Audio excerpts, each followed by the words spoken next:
이제 다 같이 일어서셔서 성령 강림절 후 16번째 예배를 하나님께 올려드리도록 하겠습니다.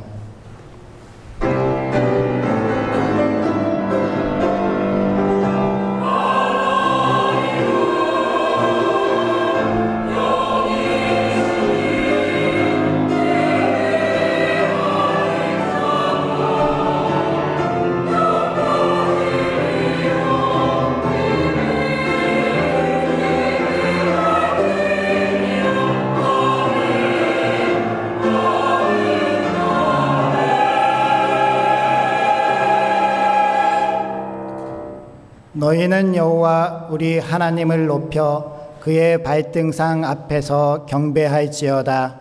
그는 거룩하시도다. 너희는 여호와 우리 하나님을 높이고 그 성산에서 예배할지어다. 여호와 우리 하나님은 거룩하심이로다. 하나님은 영이시니 예배하는 자는 영과 진리로 예배할지니라. 아멘. 사랑이 많으신 하나님 아버지, 아침과 저녁으로 시원한 바람이 부는 참으로 좋은 계절을 허락해 주시니 감사드립니다. 무더운 여름날 분주했던 일상을 가다듬게 하시고 이제는 진리의 말씀을 읽으며 신령한 찬송을 부르며 진실된 기도를 드리며 우리의 신앙을 성숙시켜 가게 하옵소서. 저희가 믿음이 없는 자와 같이 가치관을 잘못 가지고 살아가다 보니 생활 속에서 하나님의 영광을 드러내지 못할 때가 많았습니다. 경건의 모양은 갖추고 있으나 경건의 능력은 없는 무기력한 신앙생활도 되었습니다. 주님, 모든 죄를 용서해 주시고 이제부터는 하나님의 뜻을 거역하지 않는 순종하는 삶을 살게 하여 주옵소서. 주님의 빛과 진리를 보내셔서 우리의 길을 인도하시고 심령을 소생시켜 주옵소서. 아무런 공로가 없는 저희는 오직 믿음으로 예배하오니 아벨의 제사를 기뻐하신 것과 같이 아브라함의 번제를 받으신 것과 같이 우리의 예배를 흠양하여 주옵소서. 예수님의 이름으로 기원하옵나이다. 아멘.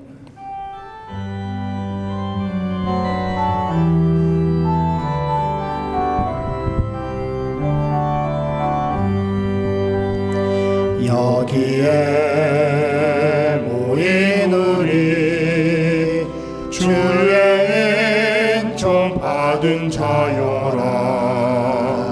주께서 이 자리에 함께 계심을 아노라. 언제나 주님만을 찬양하며 따라가리니 시험을 당할 때도 함께 계심을 믿노라. 이 믿음 더욱 굳세라. 주가 지켜주신다. 어두운 밤에도 주의 밝은 빛 인도하여 주신다.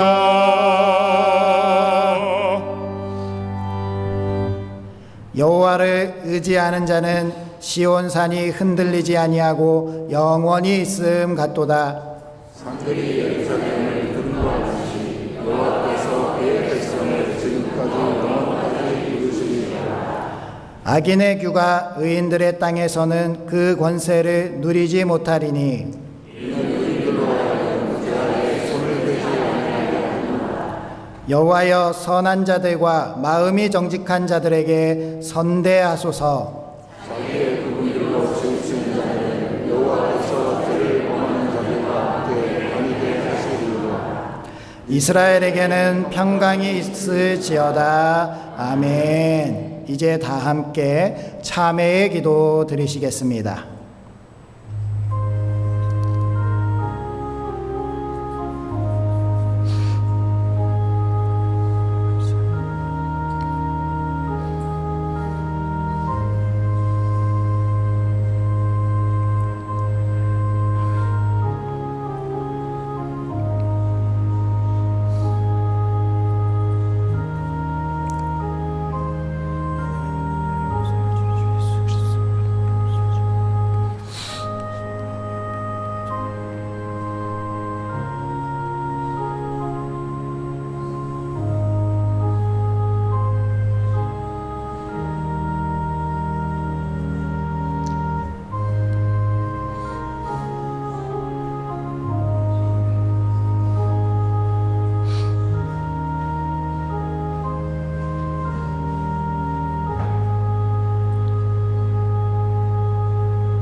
하나님은 자신의 죄를 정직하게 자백하는 우리들에게 이렇게 말씀하셨습니다. 내가 그들의 악행을 사하고 다시는 그 죄를 기억하지 아니하리라. 여호와의 말씀이니라. 아멘. 이제 사도신경으로 우리의 신앙을 고백하겠습니다. 나는 전능하신 아버지 하나님, 천지의 창조주를 믿습니다.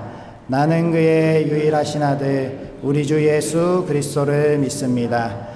그는 성령으로 잉태되어 동정녀 마리아에게서 나시고 본디오 빌라도에게 고난을 받아 십자가에 못 박혀 죽으시고 장사된 지 사흘 만에 죽은 자 가운데서 다시 살아나셨으며 하늘에 오르시어 전능하신 아버지 하나님 우편에 앉아 계시다가 거기로부터 살아있는 자와 죽은 자를 심판하러 오십니다. 나는 성령을 믿으며 거룩한 공교회와 성도의 교제와 죄를 용서받는 것과 몸의 부활과 영생을 믿습니다. 아멘.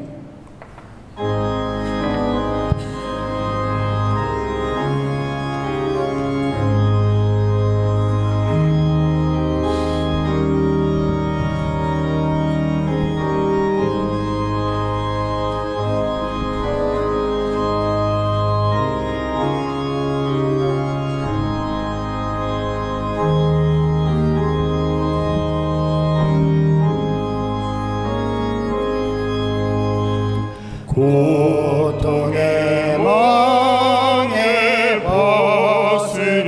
벗으려고 예수께로 나갑니다. 자유와 기쁨 베푸시는 주께로 갑니다.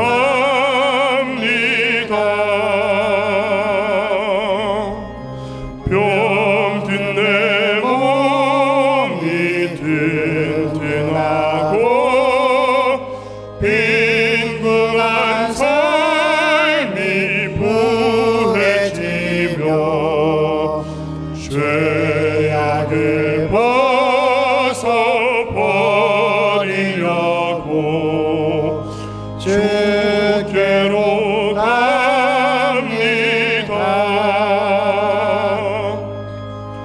낭패와 실망 당한 뒤에 예수께로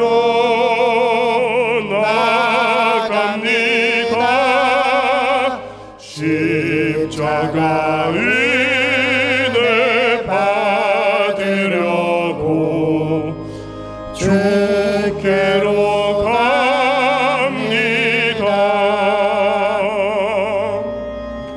슬프던 마음 위로받고 이 생의 풍파 찬양하며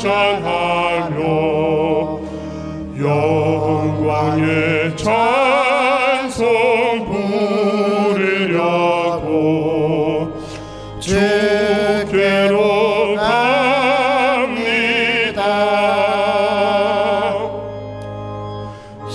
교만한 마음을 내버리고 예수께로 나갑니다. 복되신 말씀 따르려고 주께로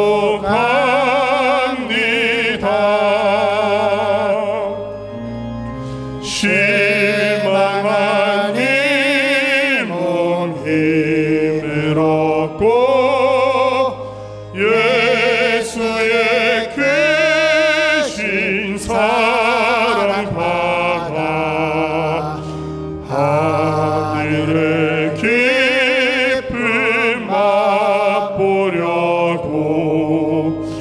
주께로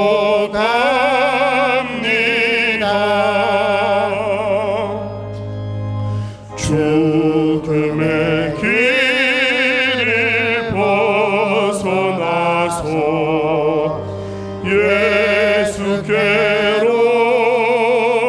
나갑니다.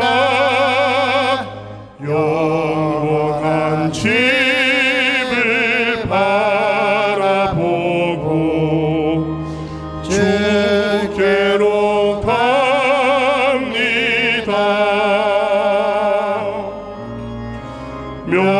멸망의 포구해요 나와 평화의 나라 다가라서 영광의 주를 배우려고 주께로 갑니다.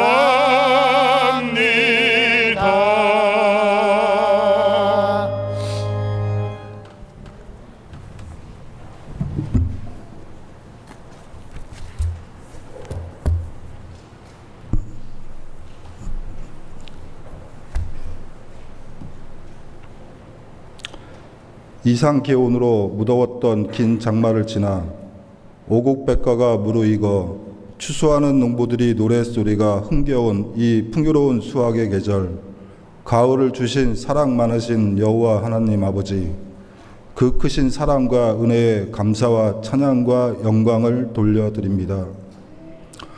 오직 주님 한 분만 예배하는 이 시간, 다른 어느 곳에 있지 아니하고 주님의 품에 온 것만도 하나님의 크신 은혜임에 이 또한 감사드립니다. 올 한 해 3분기 마지막 달입니다.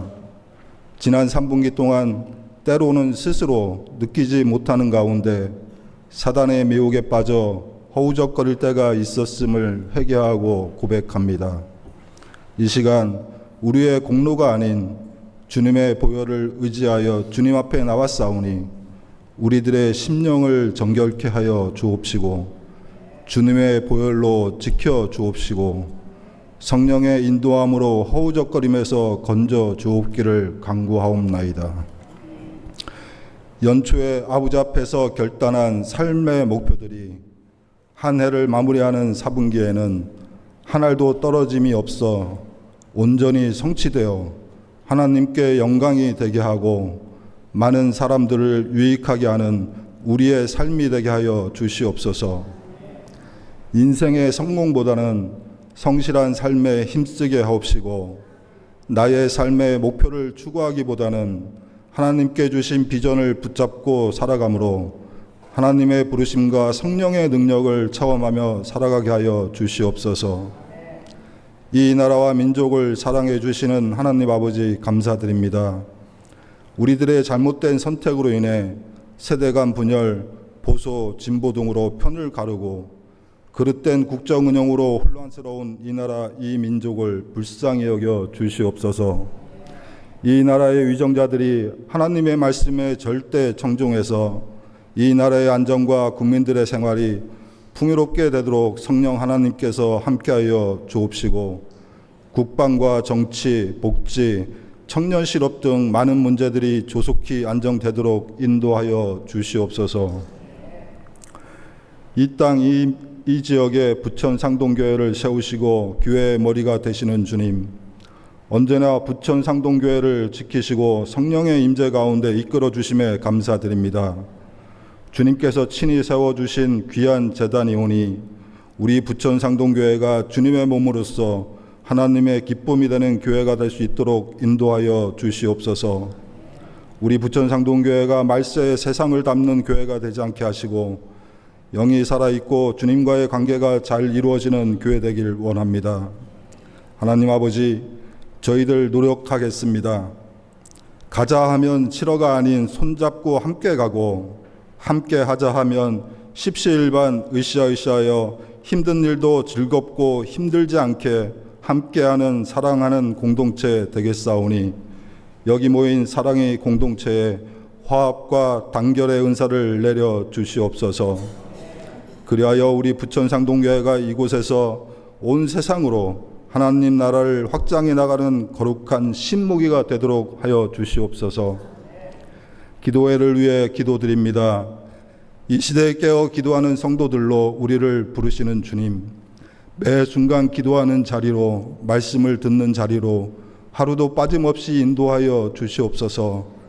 기도의 리듬을 다시 회복하게 할 수 있게 하시고 육체의 힘듦을 이기고 우리들의 삶의 축복의 시간으로 사용하게 하여 주시옵소서.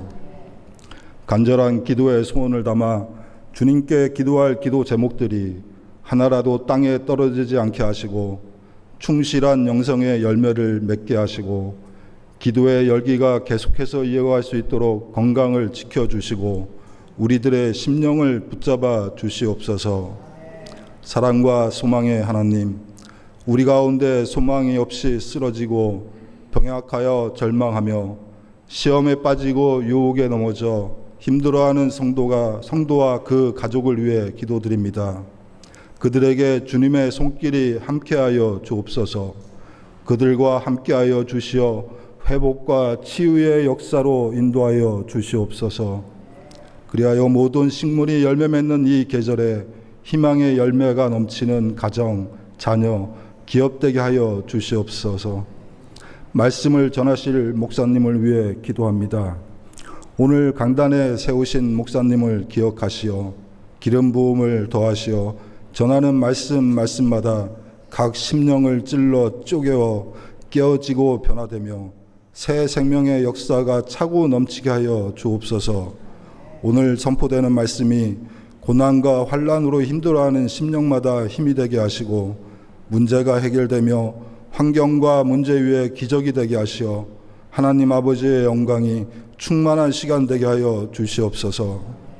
찬양을 준비하여 올려드리는 할렐루야 찬양대와 변함없이 보이지 않는 곳에서 은밀히 섬기시는 봉사자들에게는 축복과 은혜의 찬사와 계획하고 있는 모든 것들이 이루어지도록 은총 내려 주시옵소서. 주님 앞에 온전히 충성하지도 못하면서 이것도 달라 저것도 이루어 달라 기도하는 우리의 모습이 너무나 염치 없지만 하나님, 우리가 할 수 있는 일이 없어서 두 손 들고 주님 앞에 간구합니다. 잘못 구한 것은 제하여 주시옵고 주님의 뜻이거든 이루어 주시옵소서. 주의 거룩한 날 오늘 이 예배를 통하여 드리는 찬양과 고백, 시간과 물질, 섬김과 헌신을 기쁘게 받아 주옵소서. 이 모든 영광을 주께 드리며 예수 그리스도의 이름으로 기도드립니다. 아멘.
하나님께 영광의 박수 올려드리겠습니다. 교회 소식 전해드리도록 하겠습니다. 새벽 기도회 이번 주간 목요일까지 2층 소예배실에서 진행되겠습니다. 다음 주일은 명절입니다. 추석 명절을 맞이하여서 저희가 주일 오전 1부, 2부 예배만 진행을 하고요. 2부 예배 때는 온 세대 통합 예배로 드려서 교육부 예배를 따로 진행하지는 않습니다. 오후 예배부터 새벽 예배, 수요일까지 명절이 진행되는 동안에는 우리가 준비한 추석 가정 예배 순서지를 통하여서 가정 예배로 대체해 주시기 바랍니다. 가을 맞이 가정 신방을 지금 준비 중에 있습니다. 신방 일정을 참조하셔서 신청해 주시면 각 가정들마다 신방을 진행하도록 하겠습니다. 아기학교가 어제부터 남은 이제 2주간 토요일마다 진행이 됩니다. 혹 신청을 안 한 아기들이 있더라도 신청해 주셔서 풍성한 은혜의 잔치가 되게 하여 주시기 바랍니다. 아론의 중보기도 전도대가 이번 돌아오는 화요일 10시 30분에 다시 시작을 하고요. 전도대도 금일 오늘 중식 후에 1층 로비에서 다시 시작이 됩니다. 항존지 피택자 교육이 계획대로 진행되고 있고요. 부천노회 남성교회 찬양 합창대 연습이 오늘도 진행 중에 있습니다. 나라와 교회를 위한 릴레이 중보기도 운동 계속 잘 참여해 주시기 바랍니다. 다른 광고는 주보를 참조해 주시기 바라고, 오늘 우리에게 주시는 하나님의 말씀은 야고보서 2장 1절부터 13절까지 말씀입니다.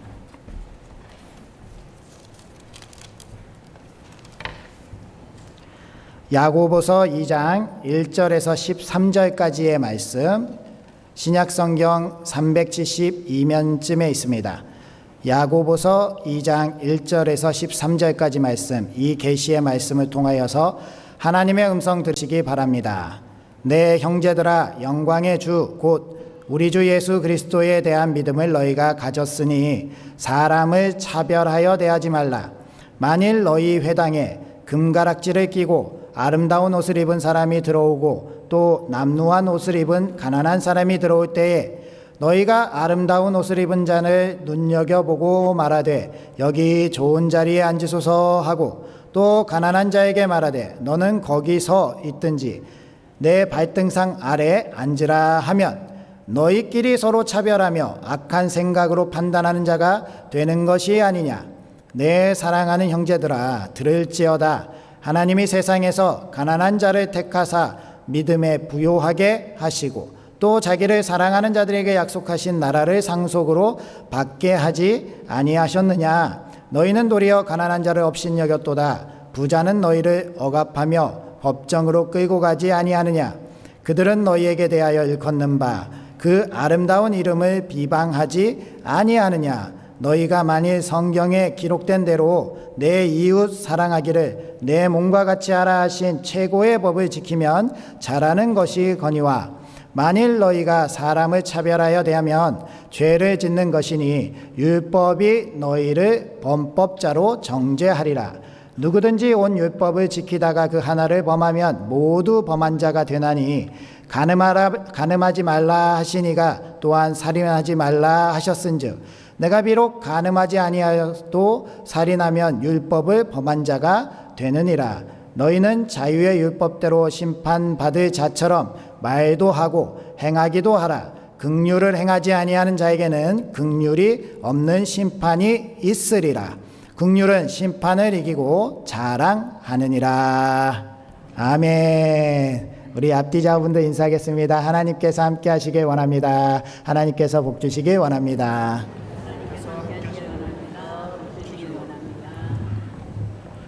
네. 우리나라에서 지난 11월에 참 안타까운 사건이 하나 있었는데요.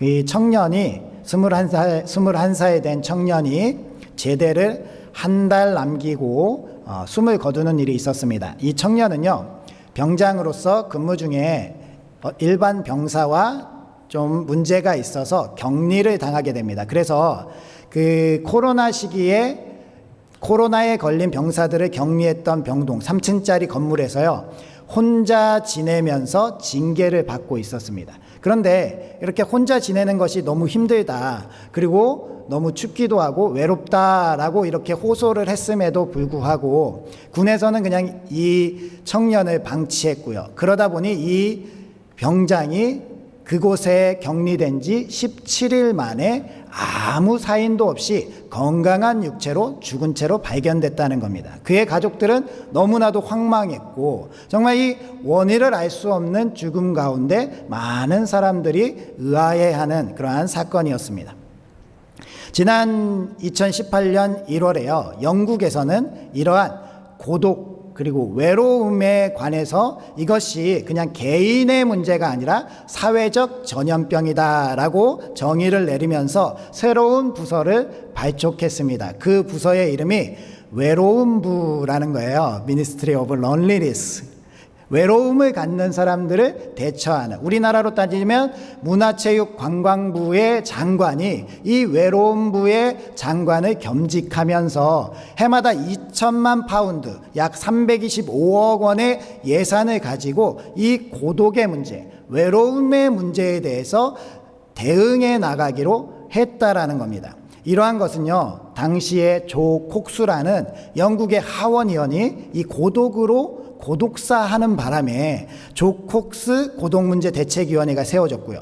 2017년에 그래서 조사를 해보니까요, 영국 인구 6,800만 중에 14%에 해당하는 900만 명이 이 고독의 문제에 놓여 있다는 거예요. 그리고 그 중에 3분의 2는 나 외롭습니다, 고독합니다라고 이야기할 수 있는 사람조차 없다라는 거예요. 그러한 가운데 살아가고 있는 시대, 우리가 이러한 시대를 살아가고 있습니다. 우리가 오늘날 우리나라에서도 이 고독의 문제, 외로움의 문제가 그냥 평범한 보통의 문제가 아니라는 것을 알 수 있어요. 저는 우리나라에서 이렇게 반려동물들이 급격하게 늘어난 이유, 그렇게 가정에서 이 반려동물을 키우면서까지 자신의 외로움과 고독을 이겨내려고 하는 몸부림들이 있다라는 것이 우리나라에도 분명하게 이 고독이라는 부분이 굉장히 큰 문제를 야기하고 있다라는 것을 알 수 있습니다. 특별히 우리가 알고 있는 것처럼 코로나19라는 질병이요, 이 공동체를 해체하고 사람들을 점점 더 만나지 못하고 관계를 이루지 못하도록 하고 있다라는 겁니다. 이러한 시대 가운데 우리가 교회에서 신앙생활을 하고 있습니다. 교회에서 이렇게 하나님을 믿고 예배하고 함께 모여서 주님께 나아가는데, 이러한 것들이 우리의 모습일지언데 하나님께서 기뻐하시는 그러한 예배가 되는 줄 믿습니다. 우리가 이 시대의 풍조를 따라간다면, 시대의 문화를 따라간다면 이곳에 모여서 예배하는 것이 아니라 혼자 각자 신앙 훈련을 하고 온라인 예배를 드리거나 그냥 각자 그렇게 살아가는 삶이 맞을 것입니다. 그럼에도 불구하고 우리가 그렇게 세상은 그렇게 흘러가더라도 세상에 똑같이 살아가는 것이 아니라 우리는 다릅니다. 우리는 믿음을 가진 사람으로서 세상과는 다르게 살아가겠습니다 라는 결단으로 이렇게 나와 있다라는 겁니다. 따라서 우리가 오늘 말씀을 살펴보면서 오늘 말씀의 제목, 다르게 살자. 이 세상은 그렇게 점점 가더라도, 세상은 외롭고 고독을 향해 가더라도 우리만큼은 이 세상에 저항해서 함께 살아가는 교회, 함께 서로 부딪히면서 서로 이 고통과 고독을 이겨내는 그러한 교회가 되어야 할 줄 믿습니다. 오늘 본문 야고보서의 말씀을 살펴볼 텐데요, 이 야고보서의 핵심이 되는 구절이 바로 2장 17절 말씀입니다. 한번 같이 읽어볼까요? 시작.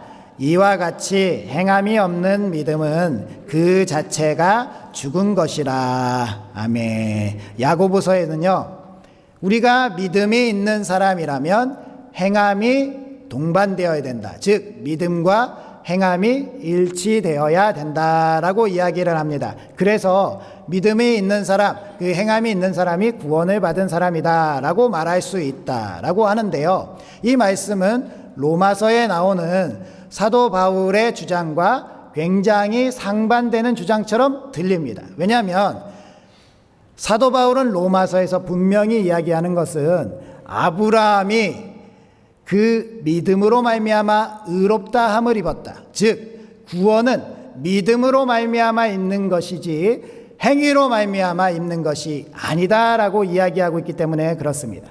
그렇다면 이 성경을 다 성령님으로 조명하시면서 기록하신 하나님께서 이럴 때는 이렇게 얘기하고 저럴 때는 저렇게 얘기하셨는가? 그렇지 않다라는 겁니다. 하나님께서 뜻하신 바는 일치되고 동일한 말씀을 하고 계시다는 겁니다. 사도 바울이 그 당시에 행위보다 믿음이다라고 이야기하고 우리에게 그렇게 가르침을 내린 것은 당시의 바리새인과 서기관들이 그렇게 목숨처럼 여겼던 율법의 행위로 구원을 받는 것이 아니라는 겁니다. 할례를 꼭 받아야지만 구원을 받는 것이 아니라는 겁니다. 그 율법이라고 하는 모세로부터 내려온 이 율법 이전에 아브라함이 있었고 그 아브라함이 믿음으로 말미암아 의롭다함을 받았음을 너희들이 모르느냐라는 것을 말씀하시면서 이 믿음이 바로 우리를 구원하게 한다라는 그런 말씀입니다. 그런데 이 야고보서에서 나타내는 행위는 무엇이냐? 바로 믿는 자의 믿음의 순종, 믿는 자가 가지는 마땅히 나타나야 될 삶이 바로 우리를 구원받은 자로 나타낸다라는 겁니다. 그러면서 이 아브라함이 그 아들 이삭을 하나님께서 백세해 주신 그 아들 이삭이 귀하지만 드리라고 했을 때 하나님을 믿음으로 하나님께 그 아들 이삭도 드릴 수 있는 믿음의 행위, 그 행위가 있었기 때문에 아브라함이 구원의 조상이 되는 것처럼 우리가 이 믿음이 있는 사람이라면 당연히 행위가 있어야 된다라는 그런 말씀을 하고 있다는 겁니다. 따라서 우리가 오늘 이렇게 예배당에 나와서 예배를 드리면서 예수님을 구주로 믿고 예수님을 구주로 섬기면서 우리는 반드시 구원받을 것입니다 라고 확신한다면 우리의 삶은 분명히 세상을 살아가는 그들과는 달라야 할 것입니다. 내 삶이 세상을 사는 사람들이랑 똑같고 세상이 생각하는 것과 똑같다면 우리는 과연 그 믿음이 무엇을 통해서 증명될 수 있겠습니까? 따라서 우리는 하나님 안에서 예수 그리스도 안에서 다른 삶, 믿음의 삶을 살아가야 할 줄 믿습니다. 그러기 위해서 먼저 다르게 사는 우리는요, 세상의 가치로 판단해서는 안 됩니다. 즉 우리는 예수 그리스도의 눈으로 바라보고 예수 그리스도의 마음으로 판단하고 예수 그리스도와 같은 마음으로 행동해야 된다는 겁니다. 이것이 그냥 말씀으로 들어서 지식으로만 아는 것이 아니라 내 삶에서 나타나져야 되고 우리 교회 안에서 실천이 돼야 된다는 겁니다. 우리가 세상을 살아가다 보면 많은 차별이 존재하고 있다는 것을 알고 있습니다. 그래서 우리 스스로 상처를 받기도 하고요. 또 때로는 우리가 갑의 위치에서 어떠한 누군가를 상처를 주기도 합니다. 과거에 우리나라에서 굉장한 차별의 대명사가 바로 시어머니와 며느리의 차별이 있겠죠. 며느리는 엄밀히 말하면 남편과 결혼함으로 인해서 그 가정에 새롭게 가족이 된 사람입니다. 그러다 보니까 이 새롭게 된 이 가족을 받아들이지 못하고 차별하는 일들이 종종 혹은 많이 있었던 겁니다. 이 며느리에게 온갖 시집살이를 시키면서 차별하였고요. 그 며느리들은 그 결혼하고 나면 봉사 3년, 귀머거리 3년, 봉사 3년, 벙어리 3년 이렇게 해가지고 그 시집살이 하면서 모진 것들을 그냥 참고 견뎌야만 하는 것으로 그것이 덕목인 것처럼 우리에게 전해져 내려왔다는 겁니다. 그런데 그 시집살이를 시키는 그 시어머니조차도 실상은 며느리로 많은 차별을 경험했던 그 존재가 며느리를 가지고 그렇게 차별하는 그러한 시대를 살았다는 것, 우리 시대 가운데 큰 아픔으로 기억되고 있습니다.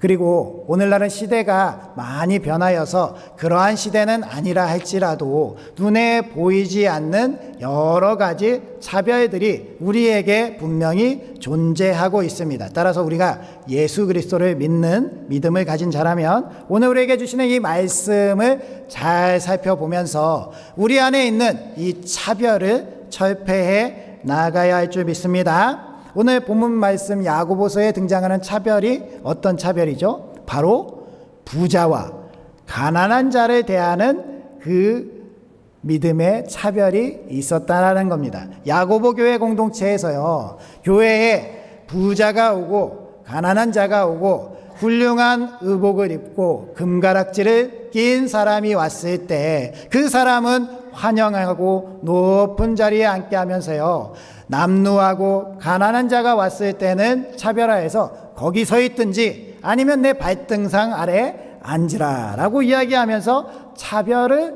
하는 곳이 교회였다라는 거예요. 그러면 당시에 이 말씀에 나오는 과거에 야고보 교회 공동체만 이러한 차별이 존재하는가? 오늘날 교회에서는 이렇게 부자와 가난한 사람이 차별을 받지 아니하고 동등하게, 혹은 가난한 사람이 더 대우 잘 받는, 그래서 교회 안에서 상처가 치유되고 이 세상 가운데 아팠던 일들이 다 회복되는 곳이 교회인가라는 그러한 생각을 다시 해보지 않을 수가 없다라는 겁니다. 우리 교회는 차별이 없는 교회인 줄 믿습니다. 우리 교회는 다행히 그러한 차별이 없지만 많은 교회들이요, 차별이 있습니다.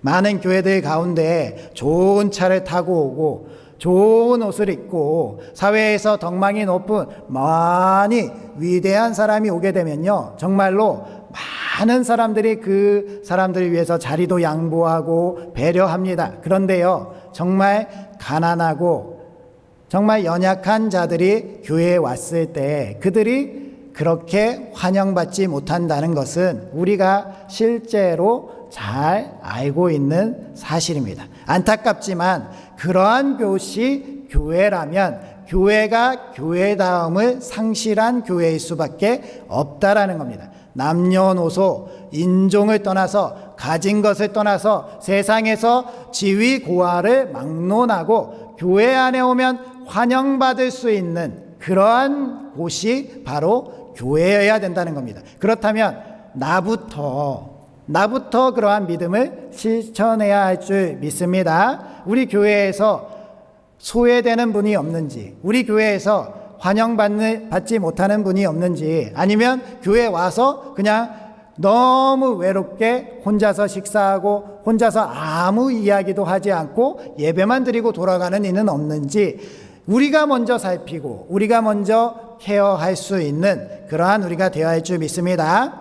마태복음 19장에 보면은 예수님께 사람들이 자신의 아이들을 안수해 주시기를 바라면서 아이들을 데리고 옵니다. 그때 사람들이 너무나도 많이 있었고요. 제자들은 예수님께 그래도 누가 되지 않게 하려고, 당시의 아이들은 사람 취급받지 못하기 때문에 아이들은 가라라고 이야기를 합니다. 그랬을 때 예수님께서 제자들이 무한할 정도로 책망하시면서요, 어린아이들을 용납하고 내게 오는 것을 금하지 말라, 천국이 이런 사람의 것이니라 라고 말씀하시고 이 어린아이들을 친히 한 명 한 명 안아주시면서 안수기도 해주시고 축복하시고 돌려보내 주셨다는 거예요. 바쁘고 정말 여러 가지 사역을 해야 될 그러한 시간 가운데서도 아이들을 배려하는 모습을 보여주셨다는 겁니다. 저는 이때 이 예수님께 기도받는 아이들이 어떠한 표정이었을까라는 그러한 상상을 해보았습니다. 제자들이 예수님께 책망을 들어서 이렇게 위축되어 있을 때 기도받은 아이들이 제자들을 보면서 이렇게 높은 자존감을 가지고 그리고 돌아가지 않았을까요? 우리는 교회에 나와서 교회에서 상처가 치유되고 회복된 분들이 이렇게 사회로 복귀할 수 있도록 그들의 자존감을 높여주고 그들이 교회 안에서 정말 하나님께서 사랑하시고 하나님께서 기뻐하시는 자라는 것을 우리가 나타내줘야 된다는 겁니다. 예수님 당시에 고아와 가부와 객이 예수님께서 정말로 사랑해야 될 자들이라고 칭함을 받았던 것처럼 오늘날에도 우리 교회에 와서 교회에서 신앙생활하는 약한 분들은 교회에서 신앙생활하는 것만으로도 세상을 살아낼 용기가 있는 그러한 분들이 되어져야 된다는 겁니다. 따라서 우리는 교회 안에서 어떠한 차별도 일어나지 않는, 교회 안에서는 더 연약한 자들을 배려하고 품어주는 그러한 우리가 될 때에 예수님께서 그래 너희는 참 믿음을 가진 내 제자들이다 라고 인정하시는 그런 우리 부천상동교회가 될 줄 믿습니다. 두 번째로요, 다르게 사는 우리들은요 불편함을 자발적으로 감수할 수 있는 그러한 우리가 되어야 됩니다. 즉 우리가 신앙생활하는 것이 함께하는 공동체 생활하는 것이 불편하다는 것이 분명하지만 이 불편함을 자발적으로 감수하면서 신앙생활하는 것, 그것이 우리가 되어야 된다는 겁니다. 5절 말씀도 한번 읽어볼까요? 시작. 내 사랑하는 형제들아 들을지어다.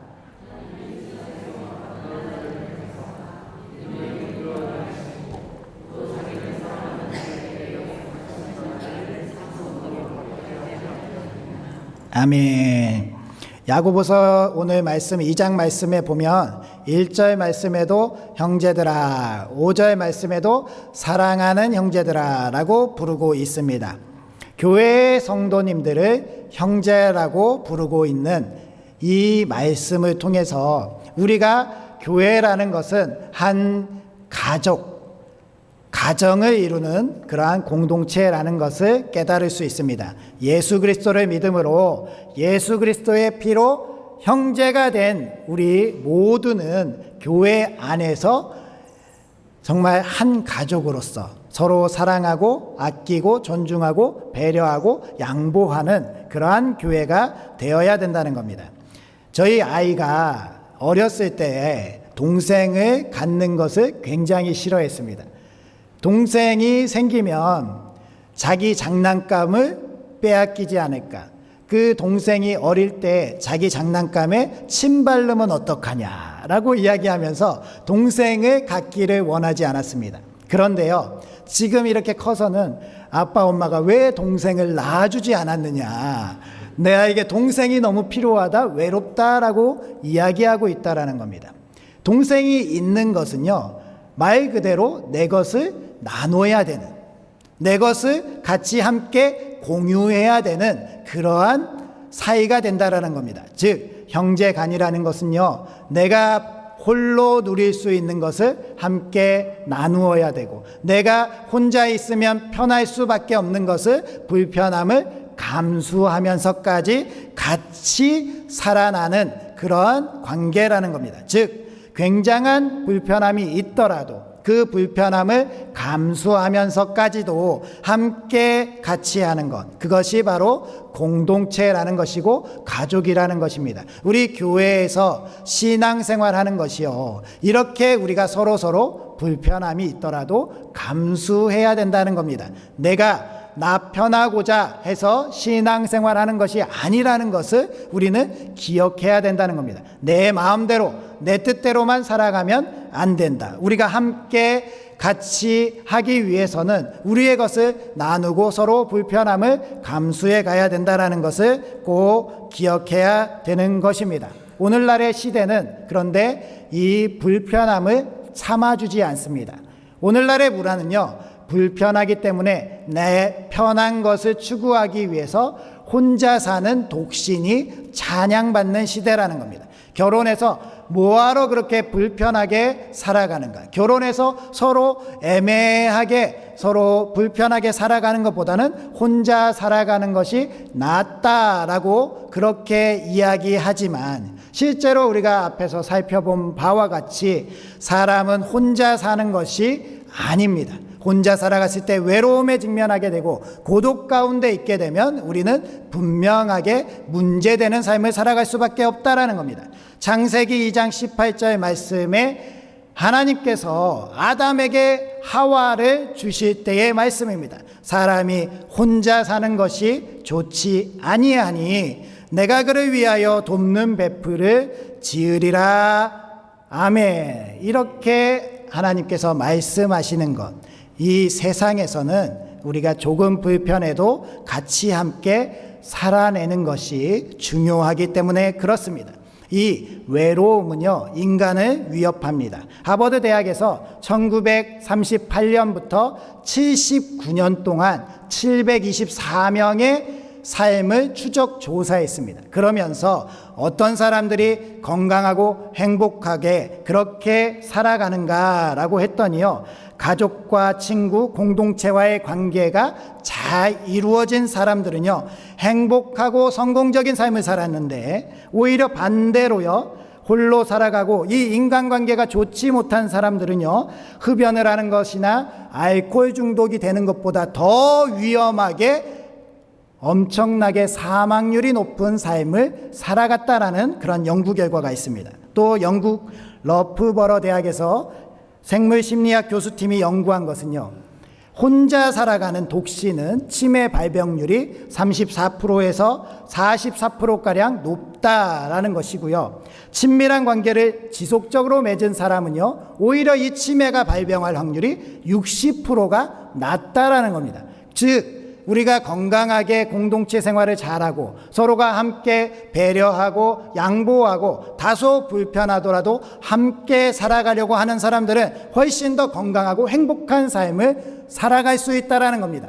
즉 우리 교회가 이렇게 함께 모여서 불편하더라도, 때로 우리 교회가 여기 이 자리가 가득 차게 되면 어깨가 닿을 수도 있고, 또 나갈 때 집으로 돌아갈 때도 다소 비좁게 줄 서서 나가야 되고, 그러한 불편함들이 있지만 그러한 가운데서도 그러한 것을 다 인정하고 받아들이게 되면 우리 교회가 더 행복하고 아름다운 곳으로 나아갈 수 있다라는 겁니다. 우리 교회가 지난 5월에 항존 집훈자 24분을 선출했죠. 그리고 교육을 하고 있습니다. 저는 이 24분을 교육하면서 이 24분이 과연 정말 한 마음으로 한 뜻으로 교회를 잘 섬겨 나갈 수 있을까? 이 개인적으로 신앙생활을 하고 개인적으로 편리하게 생활을 하면 편한데 24명이 함께 모여서 교육을 하게 되고 이분들이 서로의 불편함을 감수하면서 나아가는 그 길이 쉬울까라는 그러한 생각을 가지고 시작을 하게 됐습니다. 물론 이 직분자분들도 그런 생각을 가지셨겠죠. 그럼에도 불구하고 우리가 함께 모여서 기도하고 교육하면서 매 한 주 한 주가 지나가면서 놀랍게도 우리가 하나 되고 있다라는 것을 깊이 체험하고 있다라는 겁니다. 우리 부천 상동교회 미래가 기대되는 이유이기도 합니다. 이 24분이 모두 다 한 명도 빠짐없이 다 함께 임직하고 싶습니다라는 그러한 마음을 가질 때 저는 너무나도 하나님께 감사할 수밖에 없었고요. 우리 교회가 이 24분이 모두 다 하나님의 뜻대로 임직을 하게 되면 더 크고 놀라운 일을 행하게 되는 그러한 교회가 될 줄 믿습니다. 따라서 우리는 교회 안에서 살아가고 그 믿음 생활하는 것이 다소 불편함이 있더라도 감수하는, 그래서 우리 행복한 교회를 만들어가는 부천상동교회 되시기 바랍니다. 마지막으로요, 다르게 사는 우리는 긍휼을 베풀 수 있는 사람이 되어야 된다는 겁니다. 13절 말씀 함께 읽어보겠습니다. 시작. 긍휼을 행하지 아니하는 자에게는 긍휼이 없는 심판이 있으리라. 긍휼은 심판을 이기고 자랑하느니라. 아멘. 우리가 살아가는 이 시대는요, 과거에서부터 시장 경제가 발달해 오면서 물물 교환이 바로 정의다라는 그러한 시대를 살아가고 있습니다. 즉 우리가 무언가를 줄 때 그 가치에 맞는 무언가를 받는 것이 공정한 거래이고 똑똑한 사람이다라는 그러한 생각을 가지고 시대를 살아갑니다. 즉 기브 앤 테이크가 분명한 세상을 살아가고 있다라는 겁니다. 그런데요, 일방적으로 주기만 하면 어리석은 사람, 바보다라고 이야기를 할 수 있겠죠. 그런데 우리가 일방적으로 주는 그 삶을 살아야 된다라고 하나님께서 우리에게 말씀하신다는 겁니다. 이 긍휼이라는 단어는요, 헬라어로 엘레오스라는 단어입니다. 즉 가난한 사람, 힘없는 사람, 고통 속에 있는 사람들에게 그 마음을 공감해지고 불쌍히 여기는 마음으로 그들에게 베푸는 것을 뜻합니다. 즉 우리가 무언가를 받으려고 주는 것이 아니라요, 우리가 받지 못할 것을 알면서도 그들을 향해서 그들의 아픔을 공감하면서 우리의 것을 나누는 것, 그것이 바로 긍휼함이라는 겁니다. 우리는 이러한 긍휼함을 베풀 수 있는 이유가 분명하게 있는 사람들입니다. 우리가 예수 그리스도로 말미암아 우리 아무 공로 없이 예수님으로 우리가 구원에 이르렀다는 사실, 예수님의 믿음으로 말미암아 우리가 죄의 문제를 다 해결하고 우리는 아무것도 한 것이 없지만 죄를 다 용서받고 예수님의 사랑으로 구원의 반열에 이르렀다라는 것, 그 은혜를 경험한 사람이라면, 예수님을 믿는 사람이라면, 예수님이 대가를 바라지 않고 우리에게 베풀어 주신 것을 아는 사람이라면, 우리도 주변에 우리에게 갚을 것이 없는 사람들에게 베풀어 주고 사랑으로 그들에게 나아가는 그러한 교회가 되어야 된다는 겁니다. 희망씨라는 작가의 씨앗을 파는 가게라는 책에 기록된 이야기입니다. 영국의 한 시골 병원에요, 초라한 행색의 부인이 찾아오게 됩니다. 그 병원에 가서 의사 선생님께 이렇게 부탁을 합니다. 의사 선생님, 지금 제 남편이 죽어가고 있습니다. 저를 도와주세요. 그랬을 때 이 의사 선생님이요, 자기가 하던 일을 멈추고 왕진 가방을 챙기고 그래요? 빨리 갑시다 라고 이야기를 하게 됩니다. 그때 부인이 쭈뼛쭈뼛하면서 선뜻 가지 못하고 이렇게 얘기해요.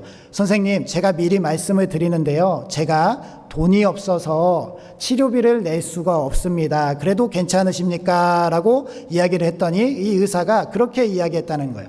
사람을 살리는 것이 우선이죠. 빨리 갑시다 라고 해서 빨리 갔습니다. 빨리 가서 그 남편을 진찰을 해보니까요, 정말 이 남편이 기진맥진해서 쓰러져서 정신을 못 차리고 있었습니다. 다 진찰을 하고 나서 이 의사가 이렇게 얘기했습니다. 다행입니다. 큰 병은 아닙니다. 그러니 저와 같이 가서 제가 써주는 처방전대로 하시면 되겠습니다 라고 해서 이 부인과 같이 병원으로 돌아갑니다. 병원으로 돌아갔더니 이 의사 선생님이 한참 무언가를 적더니 상자에 넣고 주면서 집에 가서 이 상자를 열어보세요 라고 한 겁니다. 이 부인이 가서 집에 가서 이 상자를 열어보니까요, 처방전과 함께 지폐 한 뭉치가 들어있었다는 겁니다. 그러면서 이렇게 써 있었습니다. 남편분은 극도의 영양실조 상태입니다. 이 돈으로 뭐든 드시고 싶은 음식을 사서 드세요 라고 기록이 되어 있었다는 겁니다. 이 부인이 눈물을 흘리면서 감사했다라는 그러한 이야기입니다. 우리는 이렇게 우리가 사랑하는 사람들을 향해서 나아갈 필요가 있습니다. 우리의 삶만 중요한 것이 아니라 이 세상을 살아가는 모든 사람들이 함께 살아갈 수 있는 세상, 그 세상을 우리 교회가 만들어 가야 됩니다. 누가복음 14장 13절 14절 말씀 읽어드리겠습니다. 잔치를 베풀거든 차라리 가난한 자들과 몸 불편한 자들과 저는 자들과 맹인들을 청하라. 그리하면 그들이 갚을 것이 없으므로 내게 복이 되리니 이는 의인들의 부활 시에 내가 갚음을 받겠습니다. 아멘. 갚음을 받겠습니다. 우리 하나님께서 이 갚을 것이 없는 사람들에게 베푼 그것을 우리에게 갚아주시겠다라는 약속의 말씀입니다. 우리는요, 그냥 거저 주는 것 같고, 우리는 그냥 베푸는 것 같지만요, 하나님께서 그것을 다 기억하고 계시고 하나님께서 그것을 다 보고 계셔서 우리가 그냥 긍휼을 베푸는 것을 하나님께서 남김없이 다 갚아주시겠다라는 약속을 하고 계신다는 것입니다. 따라서 우리는 이러한 약속 가운데 우리가 나누고 베푸는 것이 하나님께서 우리에게 더 좋은 하늘의 상급을 쌓아주신다는 것을 기억하면서 우리 주변에 소외되고 가난하고 고통스러워하는 이들이 없이 우리가 같이 모든 것을 함께 나누면서 살아가는 우리 교회가 될 줄 믿습니다. 우리 교회가 참 좋은 교회입니다. 우리 교회가 참 좋은 교회입니다. 네, 우리 교회가 지난번에 우리 2층의 소예배실에 믹서기가 고장 났었습니다. 그래서 이 음향 상태가 많이 좋지 않았을 때 하나님께서요, 정말 우리 교회를 사랑하는 그 한 분을 통하여서 노년의 학업을 하면서 준비한 학자금을 하나님께서 장학금으로 주셨습니다 라고 이야기하면서 그것을 믹서기를 사는데 도움이 됐으면 좋겠습니다 라고 드렸을 때에 정말 우리 2층의 소예배실에 믹서기를 교체할 수 있는 놀라운 은혜가 있었습니다. 그런데 믹서기도 등급이 있잖아요. 정말 너무나도 좋은 믹서기를 사고 싶은데 그게 그 금액이 조금 안 돼서 걱정을 하고 있을 때에 하나님께서 놀라운 은혜를 주셔서 이 믹서기 가격을 갑자기 뚝 떨어뜨려 주시고, 그래서 우리가 그 금액으로 좋은 믹서기를 사서 2층의 소예배실에서 예배 드리는데 정말 감사한 일들이 일어나게 하셨다는 겁니다. 제가 지난 주간에 그곳에서 새벽 예배를 진행하는데 정말로 그 음향이 너무나도 좋았습니다. 우리가 정말 이렇게 놀라운 은혜들이 앞으로도 계속 우리 교회 가운데서 일어날 줄 믿습니다. 우리 교회 저 앞에 놓여져 있는 찬양을 할 때 신디가 또 고장이 나서 연주를 할 때 많은 불편함이 있다고 합니다. 물론 하나님께서 정말 귀한 분을 통하여서 감동을 해주셔서 이 신들을 위한 헌금도 준비가 되어 있습니다. 하나님께서 놀라운 은혜를 우리 교회 가운데 앞으로도 계속해서 주실 줄 믿습니다. 이러한 일들 우리 교회가 무엇을 갚아드릴 수 없지만 하나님께서 상급으로 하늘에 쌓아주시고 우리 부천상동교회 쌓을 곳이 없도록 각자의 삶에 풍성한 복을 주실 줄 믿습니다. 그렇게 복된 교회, 하나님께서 책임지시는 교회, 하나님께서 자랑하시는 우리 부천상동교회 되시길 주님의 이름으로 축원드립니다. 기도하겠습니다. 거룩하신 하나님, 구하고 찾는 자들에게 늘 기도의 응답으로 살아계심을 증거해 주시니 그 은혜에 감사드립니다. 주님께서 머리가 되신 우리 부천상동교회를 통해서 기도의 제단을 쌓게 하시고 하나님의 음성을 듣게 하시니 무한 감사드립니다.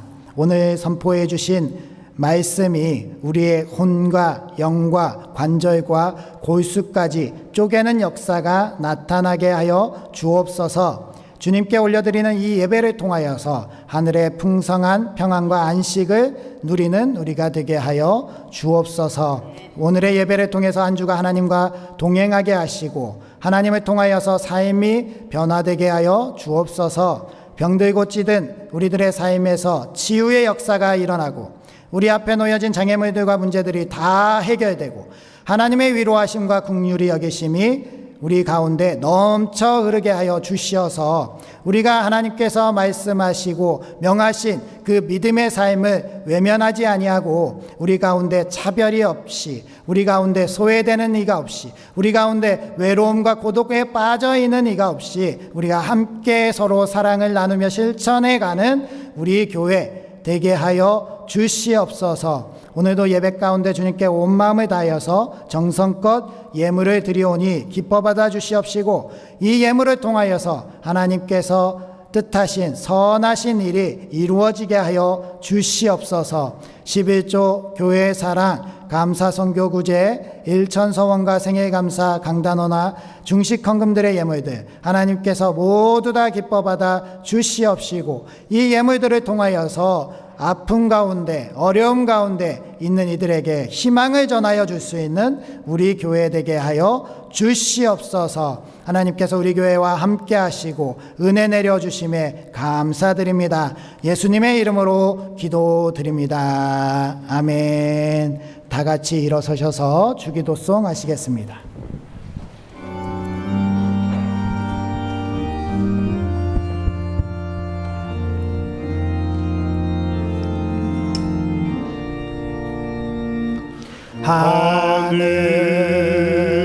하늘에 계신 아버지 이름 거룩하사 주님 나라 임하시고 뜻이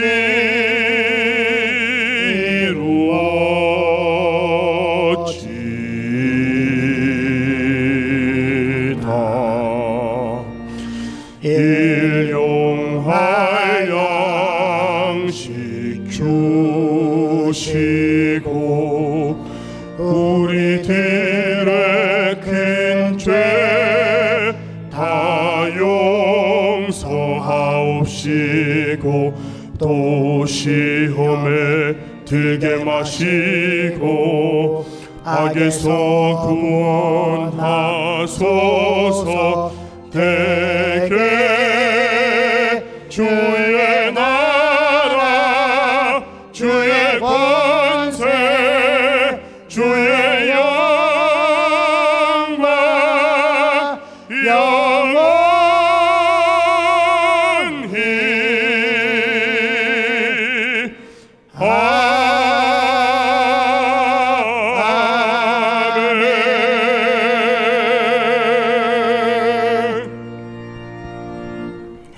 이제는 세상의 법칙과 다르게 살도록 인도해 주신 주 예수 그리스도의 은혜와 이웃을 긍휼한 마음으로 품어 나가게 하시는 하나님의 무한하신 사랑하심과 말씀을 삶으로 살아가도록 역사 인도하시는 성령님의 동행하심이 주님의 말씀대로 구별되고 거룩한 성도의 삶을 살아가기로 결단하는 우리 부천상동교회와 우리 가정들과 부천시와 대한민국과 한국교회와 세계선교위에 이제로부터 영원토록 함께 하시기를 축원하옵나이다. 아멘.